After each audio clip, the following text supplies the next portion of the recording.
Bonjour la classe. Nous allons continuer aujourd'hui avec la suite de notre cours de reproduction humaine.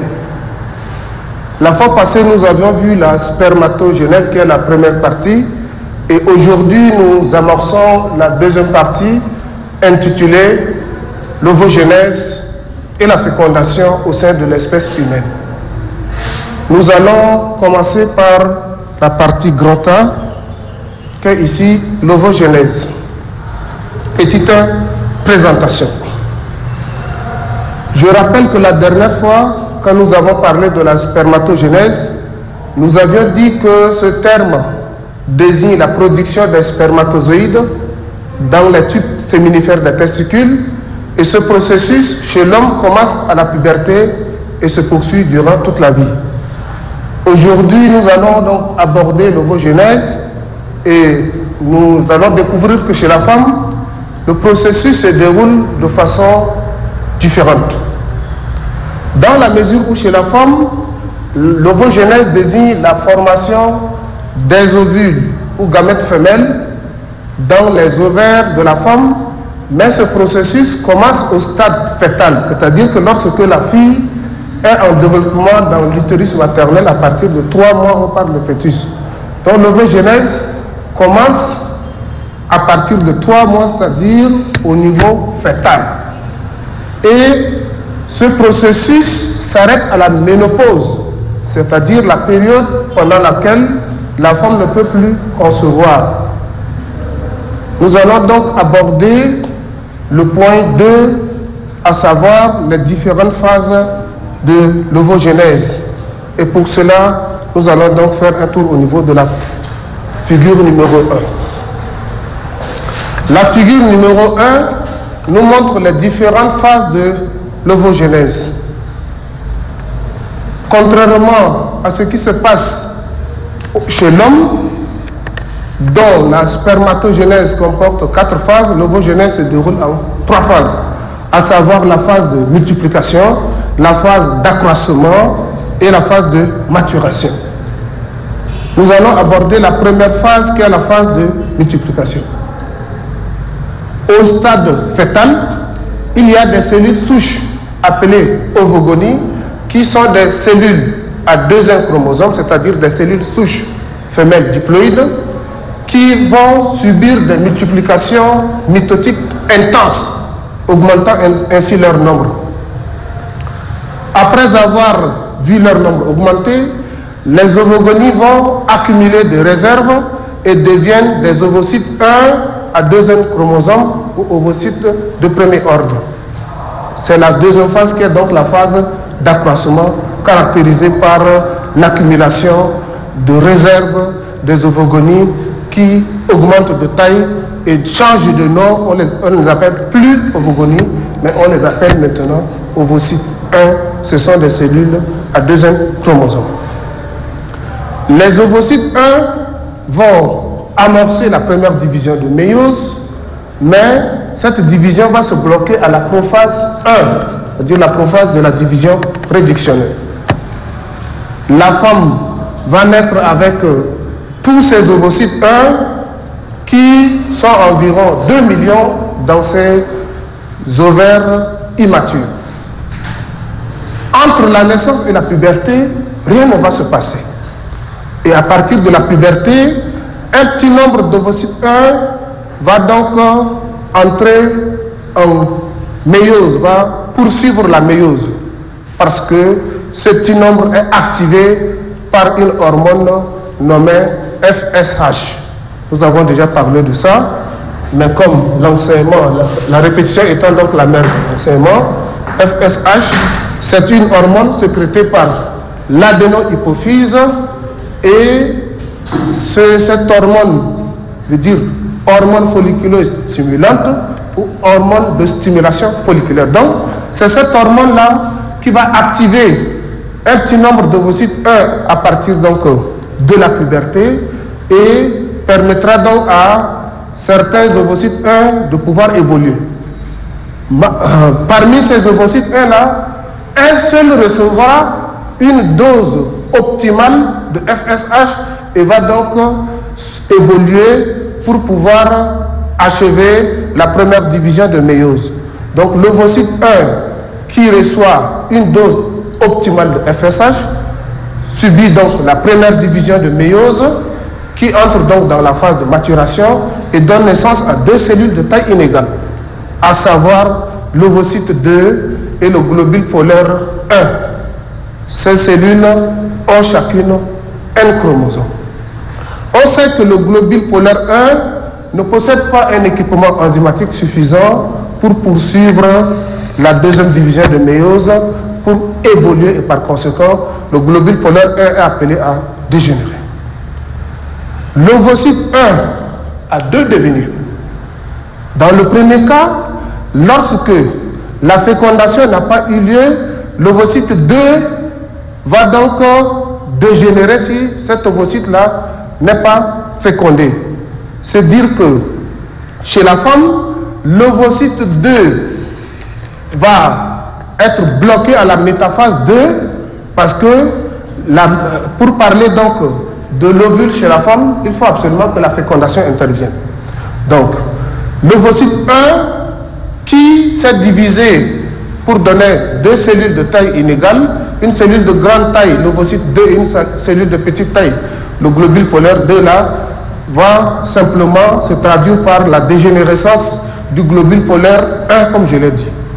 L'ovocyte 1 va donc poursuivre la deuxième division de méiose, à savoir la division équationnelle, entre en prophase 1, en métaphase, entre en prophase 2, en métaphase 2, ensuite la division est bloquée à la métaphase 2. Alors, chez la femme, la cellule femelle qui est éjectée le jour de l'ovulation, c'est l'ovocyte 2 bloqué à la métaphase 2.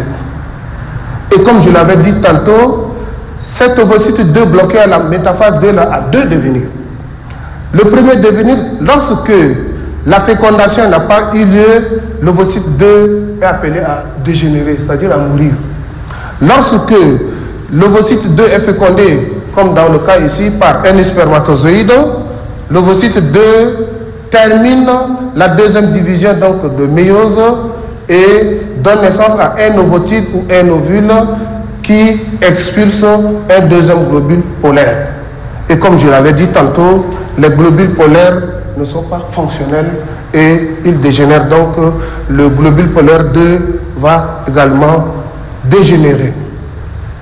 Nous allons donc continuer avec la suite de ce cours sur la partie grand B qui est la fécondation au sein de l'espèce humaine. Présentation. La présentation commence par la définition de la fécondation. La fécondation est la fusion de deux gamètes. Un gamète mâle ou spermatozoïde et un autre gamète femelle ou ovule. Et chez la femme, comme on l'a dit, avant la fécondation, on ne parle pas d'ovule, mais on parle d'ovocyte 2 bloqué à la métaphase 2. Pour que la fécondation ait lieu au sein de l'espèce humaine, puisqu'il s'agit d'une fécondation interne, il faut qu'un certain nombre de critères ou de conditions soient remplis. Parmi ces critères, il faut la présence de deux partenaires hétérosexuels. Il faut que l'ovulation ait lieu, c'est-à-dire la présence d'un ovocyte 2 dans la trompe de Fallope ou trompe utérine. Il faut aussi la présence du sperme qui contient des spermatozoïdes dans les voies génitales de la femme, c'est-à-dire dans le vagin, et les spermatozoïdes vont continuer leur parcours. En petit 2, rapprochement des gamètes mâles et femelles. Nous allons regarder donc la planche numéro 2.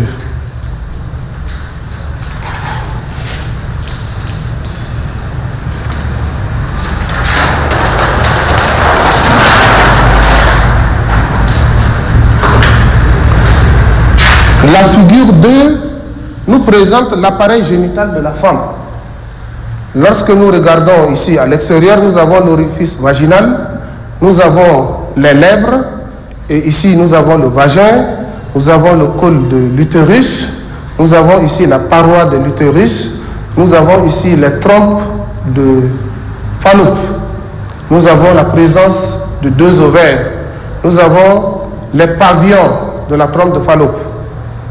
Voilà ce que nous devons bien comprendre en ce qui concerne l'anatomie de l'appareil génital féminin ou la structure de l'appareil génital féminin pour comprendre comment se déroule ce qu'on appelle ici le rapprochement des gamètes mâles et femelles. Mais je voudrais souligner d'abord que le rapprochement des cellules sexuelles mâles et femelles passe par le rapprochement des partenaires hétérosexuels, c'est-à-dire l'homme et la femme. Donc, c'est au cours d'un coït ou rapport sexuel ou opération coïtale que l'homme et la femme vont donc se rencontrer, et au cours de cette rencontre-là, l'homme va donc déposer son sperme dans le vagin. Le rapport sexuel chez l'homme, je le rappelle, comporte 3 phases, alors que chez la femme, c'est 2 phases. Chez l'homme, nous avons donc l'érection, l'éjaculation et l'orgasme. Chez la femme, nous avons l'érection et l'orgasme parce que chez la femme, il n'y a pas d'éjaculation. La femme n'éjacule jamais. Donc nous disons qu'après un rapport sexuel, l'homme dépose son sperme au fond du vagin. Donc c'est constitué de millions et des millions de spermatozoïdes.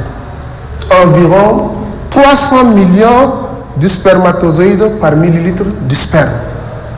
Donc les spermatozoïdes se trouvent au fond du vagin après éjaculation.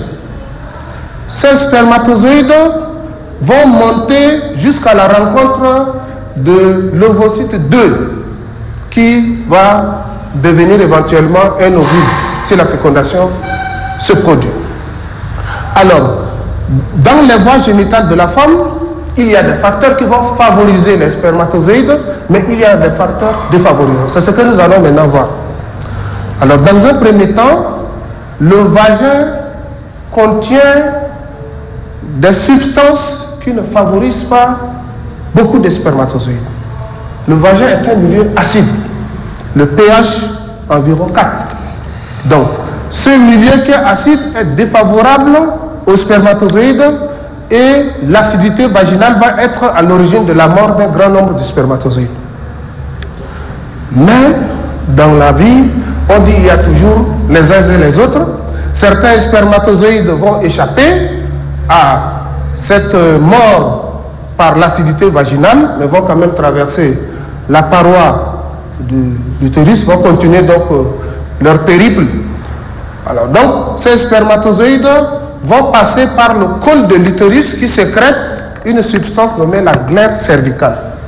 Au moment où l'ovulation se produit, la composition, c'est-à-dire le maillage de cette glaire cervicale est propice, favorable au mouvement des spermatozoïdes. Donc, la composition de la glaire cervicale va favoriser les spermatozoïdes et ces spermatozoïdes vont donc traverser le col de l'utérus pour se retrouver dans la paroi de l'utérus. À ce niveau, d'autres facteurs vont intervenir. Il y a des cellules dotées de structures nommées cils, on les appelle des cellules ciliées, dont la disposition va permettre donc de projeter les spermatozoïdes, c'est-à-dire augmenter la vitesse des spermatozoïdes, qui sans cela se déplaçaient même par l'intermédiaire de leur flagelle déjà. Ces cellules ciliées donc sont propices pour les mouvements des spermatozoïdes.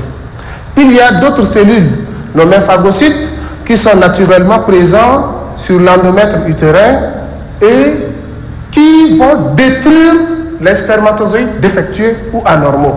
Un spermatozoïde défectueux est un spermatozoïde qui a par exemple 2 têtes, 2 flagelles. Voilà. Donc ces spermatozoïdes défectueux là vont être mangés, phagocytés, détruits par les phagocytes comme le nom l'indique. Malgré cela, les spermatozoïdes qui sont donc normaux vont continuer leur voyage. Lorsque les spermatozoïdes continuent leur périple, il y a le muscle de la trompe utérin Voilà, ce muscle utérin qui va donc se contracter de manière à augmenter la vitesse des spermatozoïdes. C'est un facteur favorisant. Et les spermatozoïdes continuent leur bonhomme de chemin. Ces spermatozoïdes qui continuent vers une trompe ici vont recevoir vont acquérir ce qu'on appelle ici un pouvoir fécondant. On appelle ça la capacitation. C'est le pouvoir qu'acquiert, le pouvoir fécondant qu'acquièrent les spermatozoïdes qui vont à la rencontre de l'ovule. Et ces spermatozoïdes-là se dirigent vers la trompe qui est ici, parce que à ce niveau, il y a la présence d'un ovocyte 2. L'ovocyte 2 émet une substance, on appelle ça la fertilisine, qui attire les spermatozoïdes. La substance exerce une certaine attraction sur les spermatozoïdes, de sorte que les spermatozoïdes sont effectivement attirés. Donc l'attraction exercée par l'ovocyte, par cette substance émise par l'ovocyte 2, et cette substance qui attire effectivement les spermatozoïdes là constitue ce qu'on appelle le chimiotactisme positif. Donc nous avons le phénomène de chimiotactisme positif qui attire les spermatozoïdes qui se dirigent effectivement vers l'ovocyte 2 ici. Alors les spermatozoïdes arrivent au voisinage de l'ovocyte 2. Mais sur des millions de spermatozoïdes qui sont déposés, donc qui ont été déposés au fond du vagin, moins de 1/3 est parvenu donc au voisinage de l'ovocyte 2 en vue de la fécondation. Voilà le point 2, le rapprochement des gamètes mâles et femelles. Comme je l'ai dit tantôt, le rapprochement des cellules sexuelles exige le rapprochement des individus qui les produisent. Et nous passons donc au point suivant, puisque les spermatozoïdes sont arrivés au voisinage de l'ovocyte 2, nous allons donc voir ce qui va se passer par la suite et on aborde la fusion des gamètes. Donc une autre planche.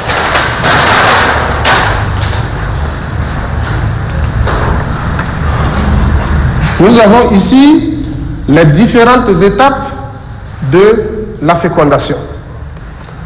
Nous avons pris le cas de la fécondation externe, la fécondation chez l'oursin, et nous disons que la fécondation a été donc observée pour la première fois dans l'eau, dans le milieu extérieur. Et c'est ce que nous avons donc pris pour décrire ce qui se passe chez l'homme, parce que les étapes restent les mêmes. La première étape ici voit l'arrivée donc des spermatozoïdes aux alentours de l'ovocyte 2. Lorsque les spermatozoïdes arrivent, ces spermatozoïdes doivent franchir les différentes barrières. Rappelons que beaucoup d'entre eux ont été éliminés, et cette élimination est une chance même, parce que les spermatozoïdes défectueux ne devraient pas arriver jusqu'au voisinage donc de l'ovocyte 2. Nous disons que les spermatozoïdes arrivent au voisinage de l'ovocyte 2 en vue de la fécondation, et c'est la première étape, et s'applique ici un adage qui dit l'union fait la force.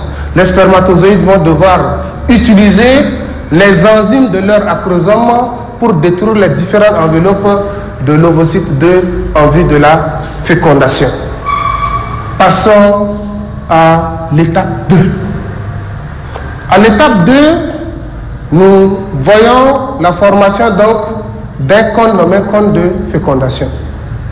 Par une déchirure de la membrane, l'acrosome d'un spermatozoïde émet un cône de fécondation, on appelle ça aussi cône d'attraction, et c'est par ce cône-là qu'un spermatozoïde va pénétrer pour aller à la rencontre du noyau de l'ovocyte 2. Le spermatozoïde, un spermatozoïde pénètre par le col de fécondation et c'est la tête qui pénètre et la queue reste en dehors. Et cette pénétration de la tête du spermatozoïde entraîne ce qu'on appelle ici une variation de la DDP, c'est-à-dire la différence de potentiel de la membrane qui passe de moins 60 millivolts à plus 20 millivolts et c'est ce qu'on appelle le blocage précoce. Donc, un seul spermatozoïde pénètre dans le cytoplasme de l'ovule et les autres donc sont chassés cette fois-ci par chimiotactisme négatif. Voilà ce qui explique le schéma numéro 2. En ce moment-là, lorsque la tête du spermatozoïde est entrée aussi, il faut dire que l'ovocyte 2 achève sa deuxième division de méiose, parce que nous sommes au sein de l'espèce humaine, avec expulsion de ce qu'on appelle le globule polaire 2. Donc l'ovocyte 2 devient maintenant apte à la fécondation. Passons à l'étape 3. Ces structures, on les appelle des granules corticaux. Les granules corticaux. Les granules corticaux de l'ovocyte, devenus maintenant ovules, vont libérer leur contenu.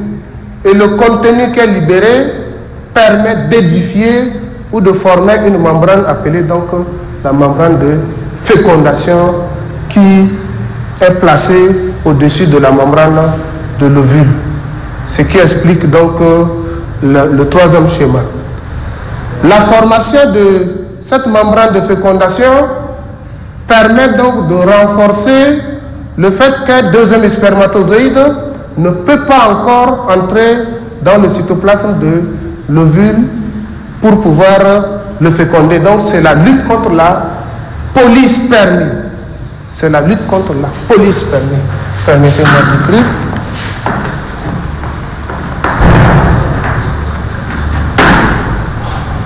La polyspermie, c'est la fécondation d'un ovule par plusieurs spermatozoïdes.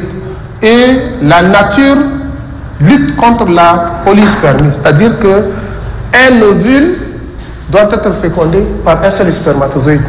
Donc le blocage précoce que j'ai déjà expliqué, puis le blocage tardif, représenté par la formation, qui se traduit par la formation donc, de la membrane de fécondation, contribue donc à la lutte contre la polyspermie, c'est-à-dire la fécondation d'un ovule par plusieurs spermatozoïdes.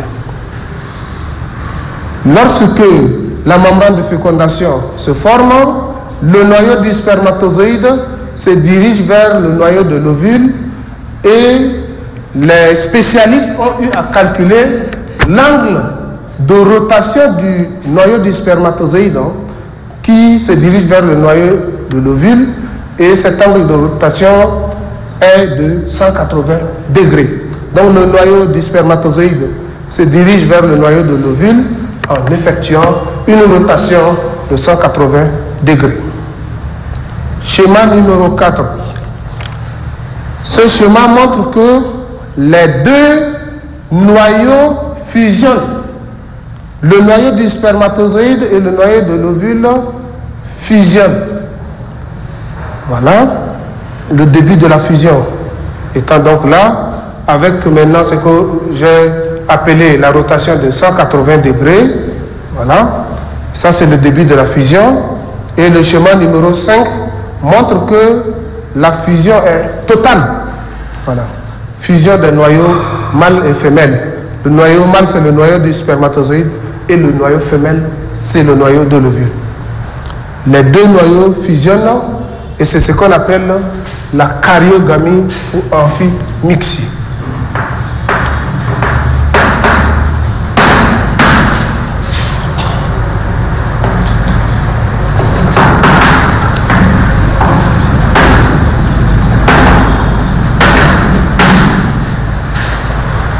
Alors, ce terme-là, on peut les expliquer étymologiquement. Karyogamie, ça vient de karyon, qui veut dire noyau, et gamie, qui veut dire mariage.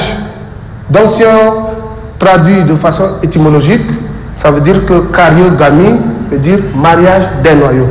Ça traduit toujours la fusion des noyaux. Amphimixie, ça vient de amphi qui veut dire double et mixie qui veut dire mélange, donc double mélange. Ça traduit toujours la fusion des noyaux du spermatozoïde et de l'ovule. En principe, cette fusion termine ou achève ce qu'on appelle ici les étapes de la fécondation. Mais j'ai eu à faire les deux autres schémas pour montrer ce qui se passe par la suite. Après donc la karyogamie ou amphimixie va commencer donc la première division de l'œuf. Donc le zygote, on obtient donc un zygote ou une cellule œuf qui subit donc sa première division ici. Donc nous voyons les chromosomes qui sont là, voilà, qui sont disposés à la métaphase. C'est une division donc mitotique et on obtient au schéma numéro 7 deux cellules filles. Après cela, il y aura deuxième division, troisième division, ainsi de suite, et l'ensemble de ces divisions constitue ce qu'on appelle la segmentation. La segmentation.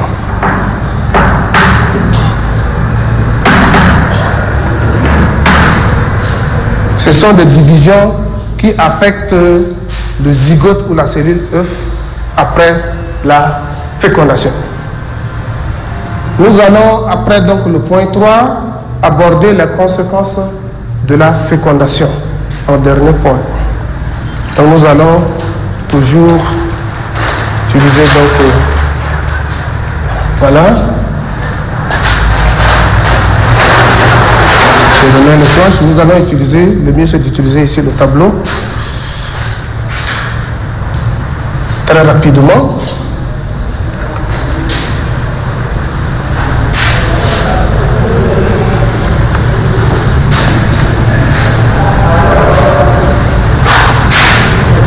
Les conséquences de la fécondation au sein de l'espèce humaine.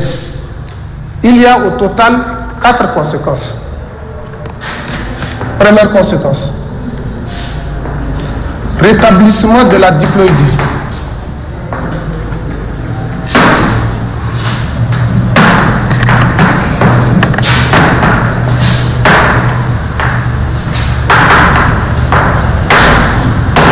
Qu'est-ce que ça signifie?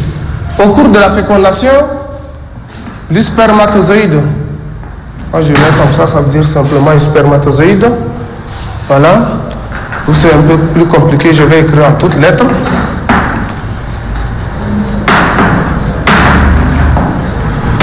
Voilà, c'est mieux.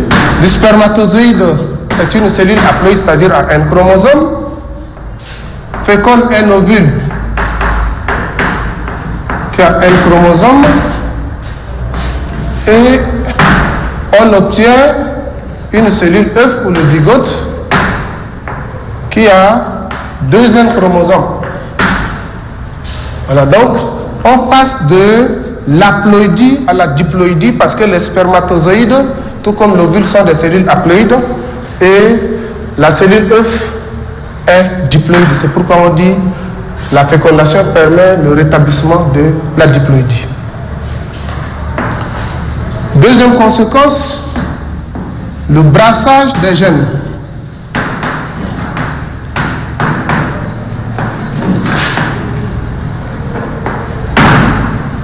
Ça veut dire quoi? Au cours de la fécondation, le spermatozoïde apporte son noyau qui est constitué de l'information génétique du père et l'ovule apporte également son noyau qui contient des gènes, c'est-à-dire l'information génétique de la mère. Voilà, donc les deux noyaux qui contiennent les informations génétiques du père et de la mère se mettent ensemble. C'est ce qu'on appelle ici le brassage de l'information génétique du père et de la mère. C'est pourquoi ici on parle du brassage des gènes. Voilà, donc nous prenons une autre conséquence, un autre point de conséquence, le réveil de l'ovocyte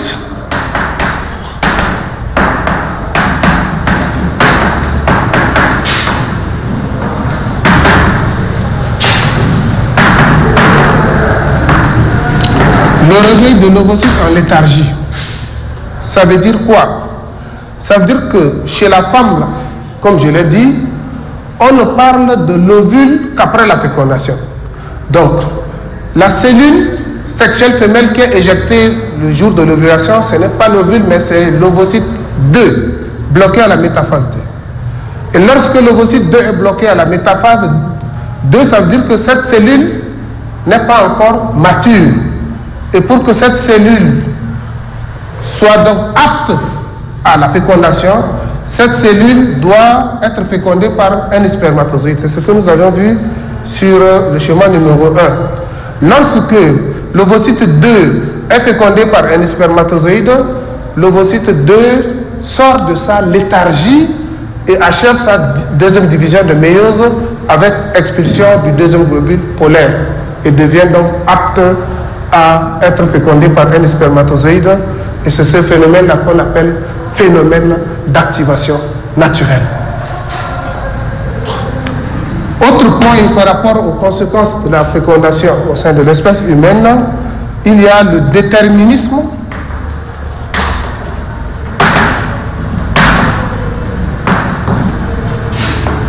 du sexe du nouvel individu.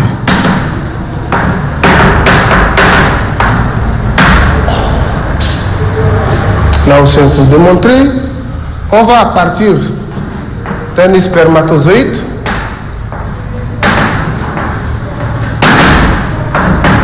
comme il y a deux types de spermatozoïdes. Si c'est un spermatozoïde X qui féconde un ovule, l'ovule est toujours X. Voilà. On obtient donc un zygote qui est la cellule œuf, qui aura pour formule chromosomique XX. Et lorsque c'est XX là, c'est une fille. Voilà comment le sexe est déterminé au cours de la fécondation. Comme il y a deux types de spermatozoïdes, lorsque le spermatozoïde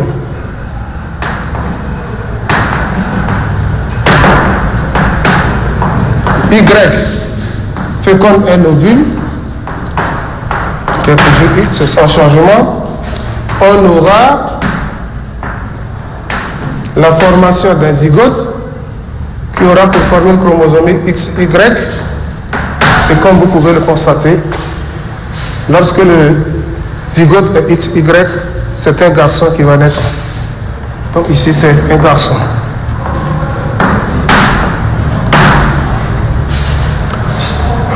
Je profite donc de cette occasion pour parler de grossesse gémellaire. De grossesse gémellaire. Voilà. Donc je vais effacer ici.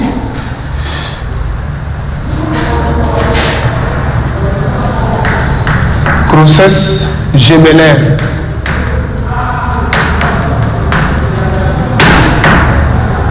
Ce sont des situations qui arrivent lorsqu'il y a une double ovulation.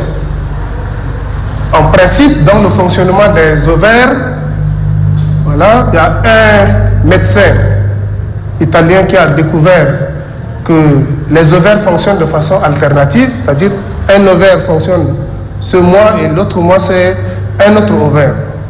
Il arrive exceptionnellement que les deux ovaires fonctionnent simultanément le même mois.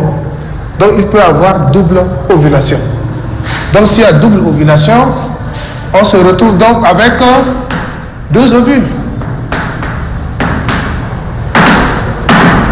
Et si cette femme a un rapport sexuel avec un homme, le jour donc de l'ovulation, ça veut dire que chaque ovule va donc être fécondé par un spermatozoïde.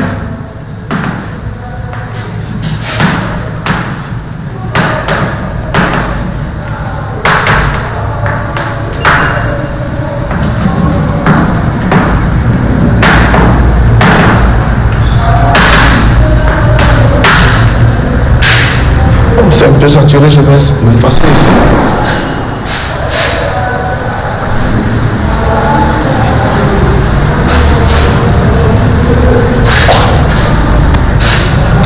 Voilà, donc là on obtient un zygote, une cellule œuf. Là aussi on obtient une cellule œuf. Et ces cellules vont évoluer pour donner naissance à des individus. Mais là, il s'agit des faux jumeaux. Quand on parle de grossesse gémellaire, ça vient du mot jumeau. Donc on a deux cas de figure. Donc c'est le cas de faux jumeaux, voilà, qui se forment. On les appelle encore des jumeaux dizygotes.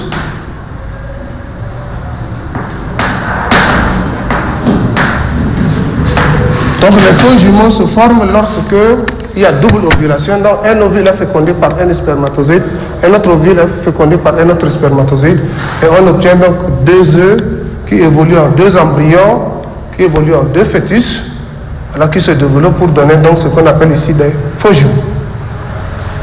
Voilà.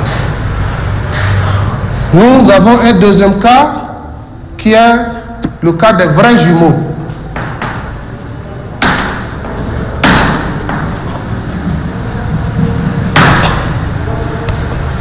Dans le cas des vrais jumeaux, là, c'est un seul ovule hein,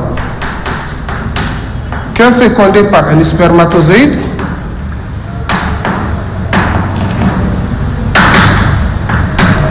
et qui donne, voilà,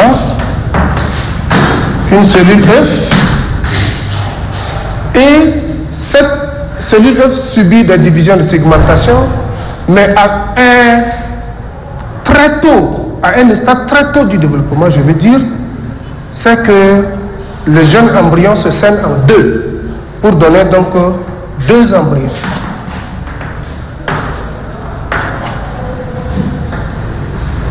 Les deux embryons vont évoluer pour donner donc deux vrais jumeaux. Maintenant, quelles sont les caractéristiques des vrais jumeaux et des faux jumeaux? Les vrais jumeaux, comme je venais de le dire, sont issus d'une même cellule œuf par ce qu'on appelle ici reproduction végétative. Les vrais jumeaux ont le même patrimoine génétique. Les vrais jumeaux sont forcément du même sexe. Les vrais jumeaux se ressemblent. Les vrais jumeaux se partagent un même placenta, mais chacun avec son cordon ombilical. Par contre, les faux jumeaux ne se ressemblent pas du tout. Les faux jumeaux peuvent être du même sexe, mais peuvent aussi être de sexes différents. Et je reprends, parce que la tendance est de croire que les faux jumeaux sont forcément de sexes différents. Non. Les faux jumeaux peuvent être du même sexe ou de sexes différents. Les faux jumeaux n'ont pas le même patrimoine génétique.